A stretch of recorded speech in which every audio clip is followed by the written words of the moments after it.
साधु संगत प्रेमानंदे बोलन आनंद प्रेम संगे बोलन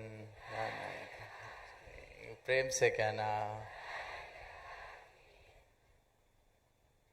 साध संगत जी,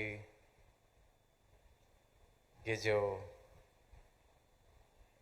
ईस्टर्न स्टेट्स का, नॉर्थ ईस्टर्न स्टेट्स का समागम 2 दिवसीय, ये जो सुनहरा अवसर सारे ही संतों को प्राप्त हुआ और किस प्रकार सभी जानते हैं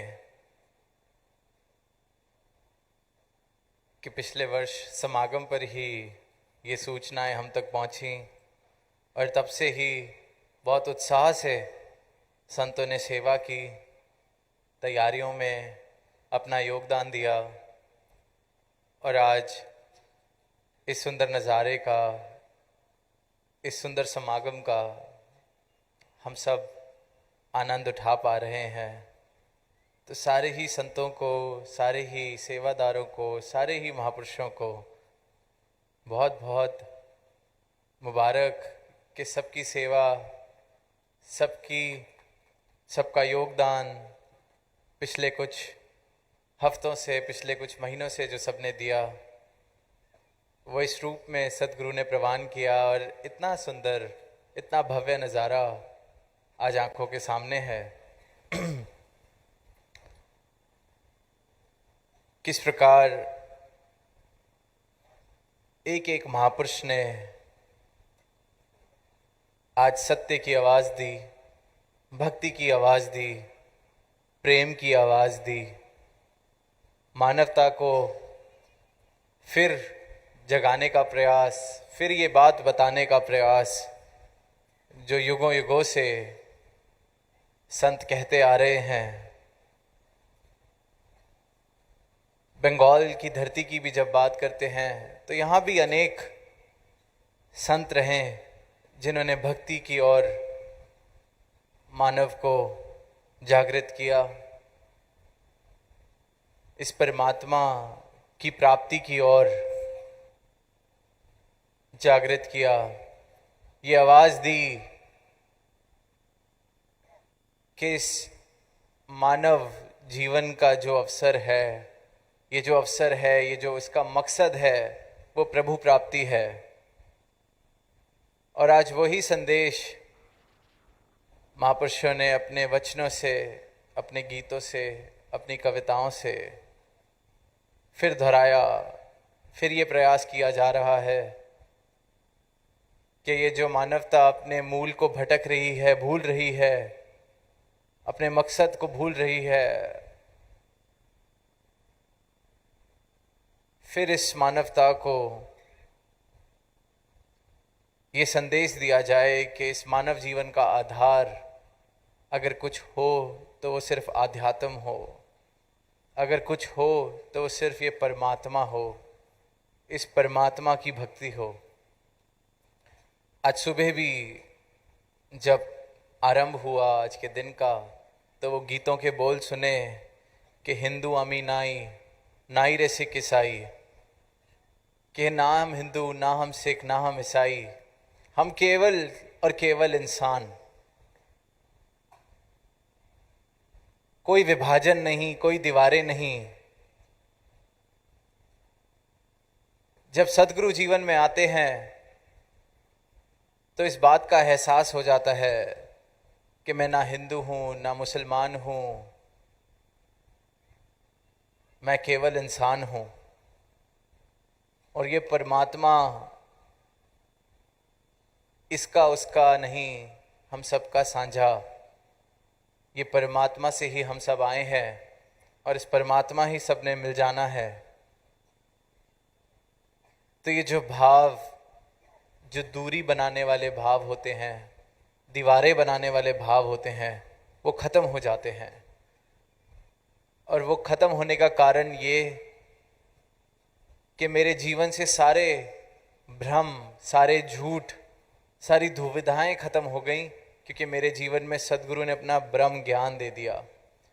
कल रात को भी वो गीत के बोल सुने कि ब्रह्मो प्राप्ति ब्रह्म समाप्ति, कि ये ब्रह्म जब जीवन में आ जाता है तो भ्रमों की समाप्ति हो गई, खत्म हो गए भ्रम। और जब भ्रम खत्म होते हैं तो फिर वो रूह बोलती है कि मैं हिंदू नहीं, मैं मुसलमान नहीं, मैं सिख नहीं, मैं ईसाई नहीं, मैं काला नहीं, मैं गोरा नहीं, मैं नर नहीं, मैं नारी नहीं, मैं हिंदी नहीं, बांग्ला नहीं, मैं इंसान। ये दीवारों का कारण नहीं है, ये तो खूबसूरती का कारण है कि अगर कोई यहाँ पैदा हुआ, यहाँ किसी भी प्रांत में पैदा हुआ, उसकी वेशभूषा, उसकी भाषा, ये तो एक अलग अलग फूलों वाली जो बात हमने सत्संग में आज भी सुनी, हर फूल के अपने रंग, हर फूल की अपनी महक। उसी प्रकार ये जो संस्कृतियां हैं, ये जो भाषाएं हैं, ये जो वेशभूषाएं हैं, ये तो अलग अलग रंग हैं मानवता के। इतनी सुंदर इस धरती पर इंसान ने दीवारें खड़ी कर ली हैं, पर परमात्मा ने कोई दीवार बनाकर नहीं भेजा इंसान के मनों में। हर एक इंसान को सिर्फ इंसान, और सब में अपना अंश।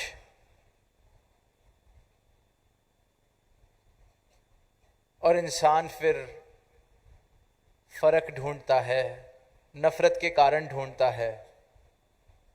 ये नहीं सोचता कि हमें इतनी खूबसूरत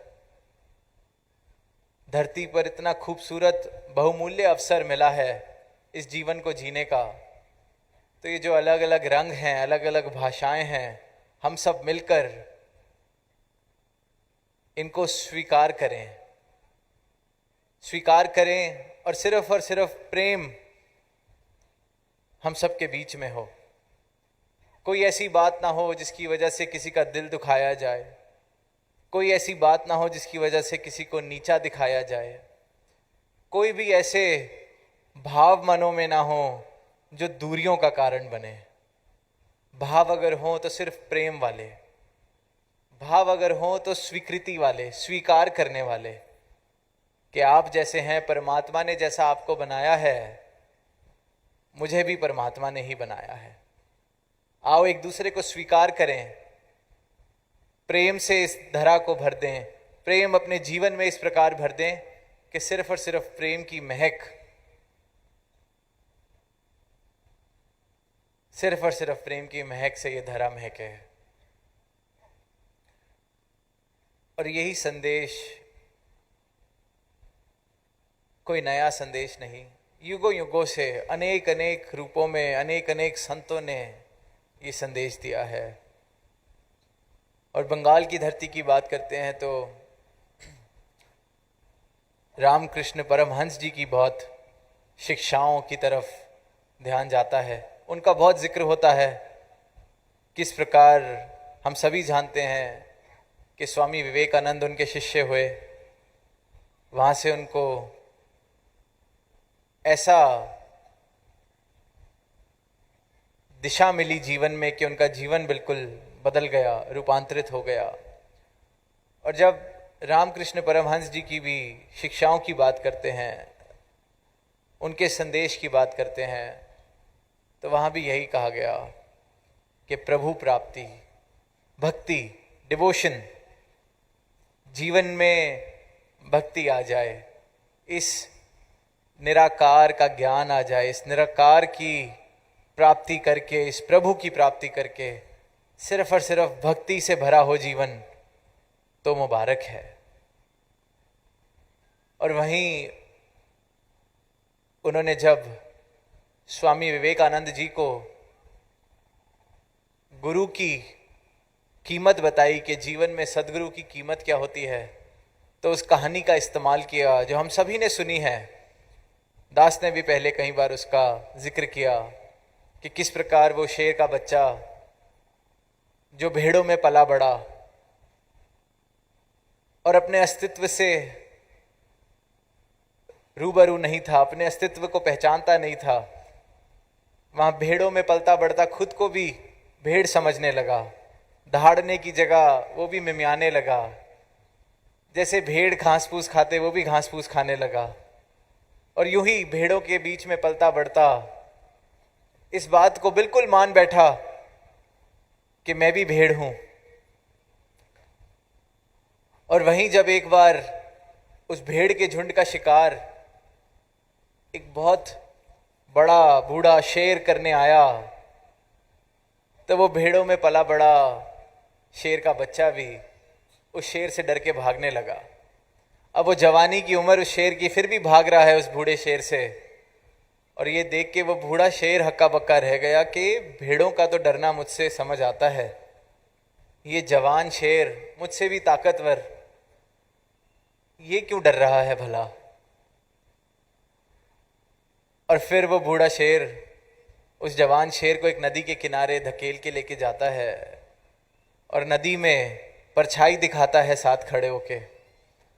और जब वो जवान शेर देखता है कि मैं तो बिल्कुल इस बूढ़े शेर जैसा हूं, तो वो एक पल पहले तक मिमियाने वाला, डरने वाला, घबराने वाला शेर एकदम से दहाड़ पड़ता है। उसको फिर बताना नहीं पड़ता कि दहाड़ो, उसको बोध हो जाता है कि मैं शेर हूं।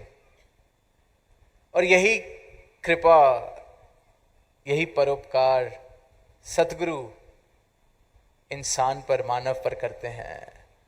इंसान को लगता है कि मैं ये शरीर, इंसान को लगता है मैं हिंदू, मैं मुस्लिम, मैं सिख, मैं ईसाई, मैं काला, मैं गोरा, मैं नर, मैं नारी, मैं इस भाषा वाला, मैं उस भाषा वाला।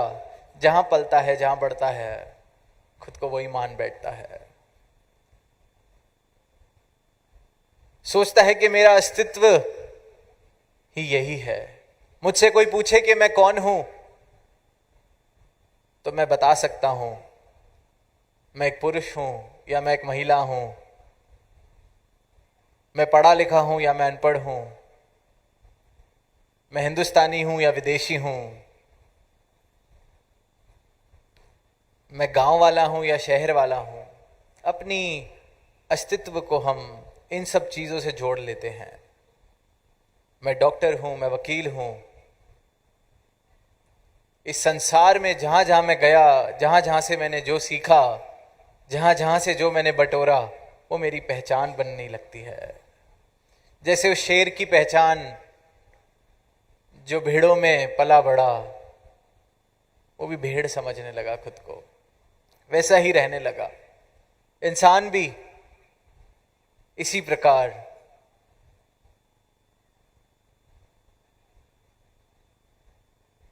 दीवारें बना लेता है, इसी प्रकार अपनी झूठी झूठी पहचानों को सच मानने लगता है। सोचता है कि इस संसार में आए हैं निद्रा भोजन भोग भय के लिए ही आए हैं, और कोई काम ही नहीं, क्योंकि सबको यही करता देखता है। उसको लगता है इसीलिए ये जीवन मिला है, इसी को सच मान बैठता है। उसको लगता है जितनी धन दौलत मैं इकट्ठी कर रहा हूं, इससे मेरी पहचान बनेगी। कहीं जाऊंगा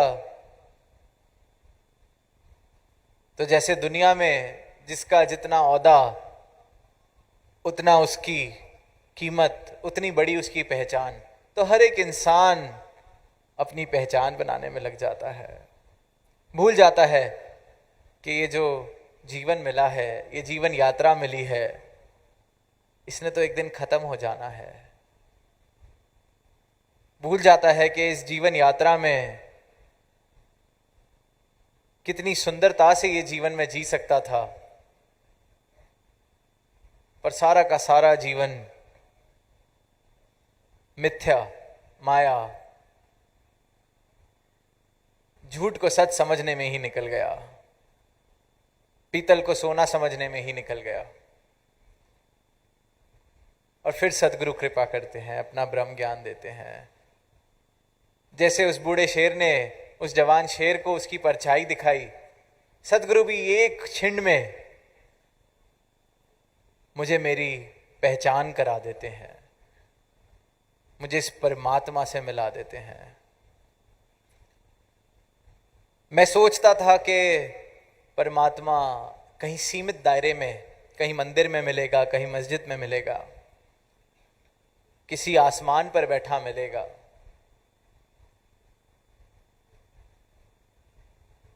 कुछ ऐसा करूंगा तो मिलेगा, कुछ वैसा करूंगा तो मिलेगा।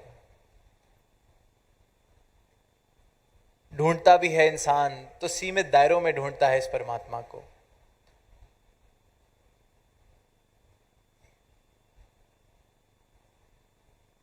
कोई सूर्य उदय पे ढूंढ रहा है, कोई सूर्य अस्त में ढूंढ रहा है, सीमित दायरों में ढूंढ रहा है। और वहीं सदगुरु एक क्षण में ये परमात्मा कण कण में दिखा देते हैं। तो मुझे समझ आता है कि सत्य क्या है और झूठ क्या है, सत्य क्या है और मिथ्या क्या है। बिल्कुल वैसे ही जैसे उस बूढ़े शेर ने उस जवान शेर को अपनी परछाई दिखाई, और परछाई देखते ही वो दहाड़ पड़ा। और इसी प्रकार जब ये सत्य का बोध होता है, सच्चाई प्राप्त होती है, तो इंसान बोल पड़ता है कि हिंदू अमी नोई नोई रे से किसाई। समझ आ गया कि ओमी इंसान है, इस परमात्मा के बनाए हुए इंसान है और कुछ नहीं। धर्म मेरा प्रेम का धर्म, इंसानियत का धर्म, सच्चाई प्राप्त हो गई। नफरत के कारण खत्म हो गए, दूरियों के कारण खत्म हो गए, क्योंकि सच प्राप्त हो गया। और सच की प्राप्ति का ये स्वाभाविक परिणाम है कि दीवारें गिर जाती हैं। जैसे पानी पीने से प्यास बुझ जाती है, वैसे ही सत्य जीवन में आ जाए, परमात्मा जीवन में आ जाए, तो जीवन से दीवारें खत्म हो जाती हैं, जीवन से नफरत खत्म हो जाती है, जीवन में प्रेम आ जाता है, स्वीकृति का भाव आ जाता है, सत्कार का भाव आ जाता है। और फिर जीवन एक सुंदर रूप लेने लगता है। फिर जीवन का रोम रोम, जीवन का पल पल भक्ति, इस परमात्मा का एहसास, इस परमात्मा से प्रेम, इस परमात्मा की बनाई हुई रचना से प्रेम। फिर ना रंग ना नस्ल, फिर ना कोई बैरी ना कोई बेगाना, सबसे ही प्रेम। तो आज इस धरा पर भी संत यही एक संदेश दे रहे हैं कि प्रभु प्राप्ति कर ली जाए। धर्म, हर धर्म सिर्फ और सिर्फ इस परमात्मा से अपनी रूह का मिलन, अपनी इस आत्मा का मिलन कराने का संदेश दे रहा है।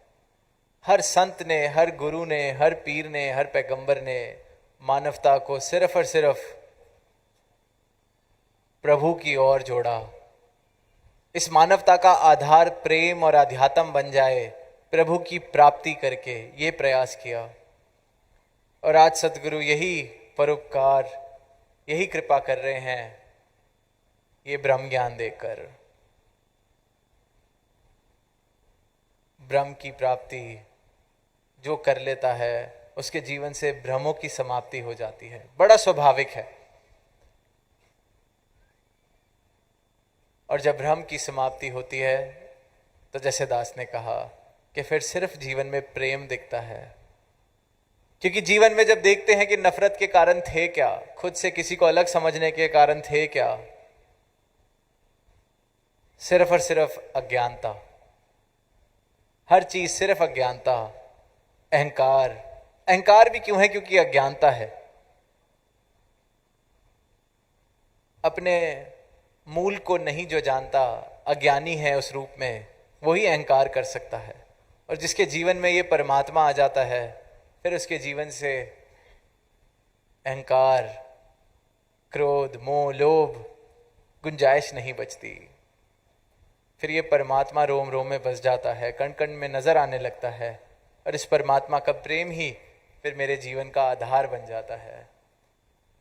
तो अंत में दास यही अरदास सतगुरु के चरणों से करेगा कि हर एक मानव के जीवन में ये खूबसूरती, ये महक दिव्य गुणों की इस प्रकार बस जाए, हर एक जीवन का आधार भक्ति बन जाए।